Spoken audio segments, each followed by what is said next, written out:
भगवान को याद आई पितामह भीष्म की। बाणों की सैया पर पड़े हैं और राह देख रहे हैं श्री कृष्ण की। जब तक कन्हैया नहीं आ जाता तब तक मैं प्राण त्याग नहीं करूंगा। पितामह भीष्म को इच्छा मृत्यु का वर प्राप्त है। पितामह भीष्म ने जैसे ही भजन करते करते नेत्रों को खोल के देखा तो देखते हैं और नेत्रों से झरझर अश्रुपात बहने लगे।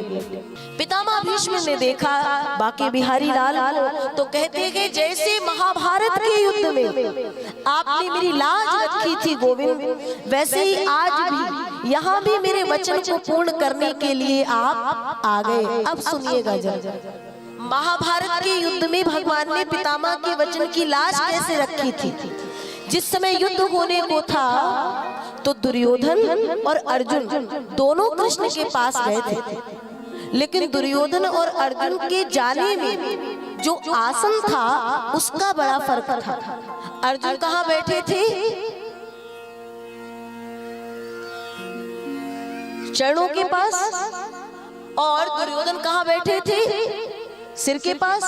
और सरकार कोई भी यदि शयनावस्था में होगा नेत्र खुलेंगे तो भैया ऊपर तो देखेगा नहीं, पहली दृष्टि तो चरण वाले पर जाएगी। अर्जुन सबसे सामने है। भगवान ने कहा कहो अर्जुन। अर्जुन को जैसे ही कहा दुर्योधन आगे आया। सरकार पहले मैं आया था, पहले वचन मेरा पूर्ण होना चाहिए। भगवान ने कहा क्षमा कर अर्जुन, पहले मेरी दृष्टि उस पर गई है, लेकिन फिर भी तुम्हारे आने का प्रयोजन क्या है? महाभारत के युद्ध में आपका सहयोग चाहिए। क्या सहयोग चाहिए?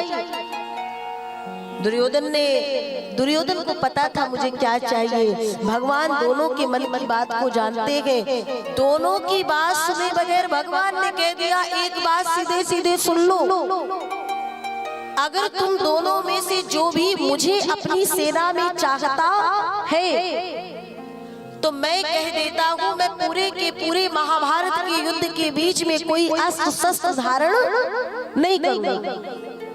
अगर मैं एक पिता का पुत्र हूँ तो कोई अस्त्र शस्त्र धारण करने वाला नहीं हूँ। दुर्योधन मन ही मन मुस्कुराया और कहता है ये निहत्थे को लेकर के मैं क्या करूंगा?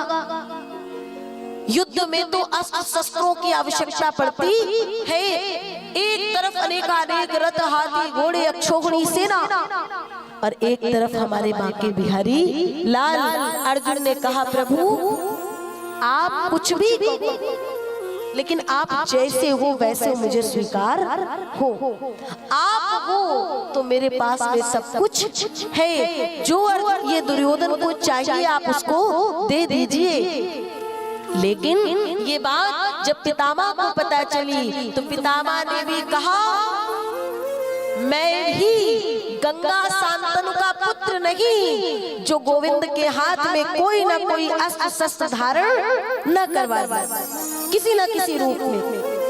और क्या हुआ? युद्ध में घमासान बाणों की वर्षा करने लगे अर्जुन के रथ की ओर। और इतनी वर्षा की कि अर्जुन चित्कार मार करके जब चिल्लाया तो कृष्ण इतने क्रोध में भर गए और क्रोध में भर करके कुछ नहीं दिखा तो रथ का चक्का, रथ का पहिया लेकर के दौड़े। पितामह ने बाण वर्षा वहीं बंद कर दी और कहा बस मेरा वचन पूर्ण हो गया सरकार, आप वचन के धनी नहीं है।